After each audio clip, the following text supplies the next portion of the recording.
আজকের daily সোপের title হলো সত্যের গুরুত্ব। বাইবেল পাঠ ইফিসীয় তার 6 অধ্যায় 13 থেকে 15।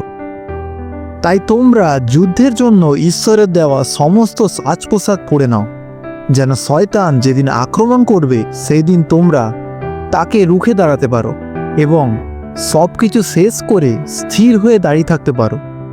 এই জন্য সত্য দিয়ে কোমর বেঁধে বুক রক্ষার জন্য সৎ জীবন দিয়ে বুক ঢেকে আর শান্তির সুখবর প্রচারের জন্য পা প্রস্তুত রেখে দাঁড়িয়ে থাকো। পর্যবেক্ষণ: সত্যের কোমরে আমাদের কোমর ঝুলছে না অথবা কাঁধে ঝুলছে না, বরং এটি আমাদের কোমরে বাঁধতে হবে।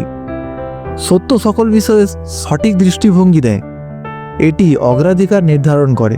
এটি কি প্রয়োজনীয় এবং কি ঐচ্ছিক তা নির্ধারণ করে। একজন সৈনিককে সত্যের পক্ষে যুদ্ধে নামতে হবে। তিনি সত্যের জন্য লড়াই করছেন তা জানা তাকে দৃঢ়তা এবং সাহস দেয়। সত্য সুবিধাজনক নাও হতে পারে, তবে এটি সর্বদা প্রয়োজনীয়।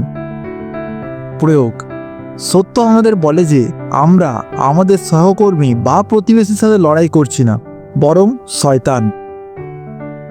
সত্য আমাদের বলে যে আমাদের সহকর্মী বা প্রতিবেশী আমাদের সেনাপতির কাছে আমাদের মতোই গুরুত্বপূর্ণ।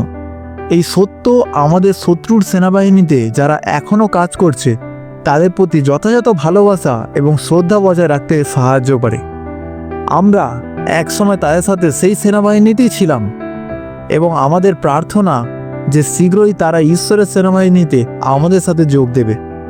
প্রার্থনা: যিশু, তুমি পথ, সত্য এবং জীবন বলে দাবি করেছ। আমার হৃদয়ে তোমাকে বাস করতে দেখলেই সত্য খুবই গুরুত্বপূর্ণ হয়ে ওঠে। আমার সত্যবাদীতে তোমাকে খুশি করুক। আমেন।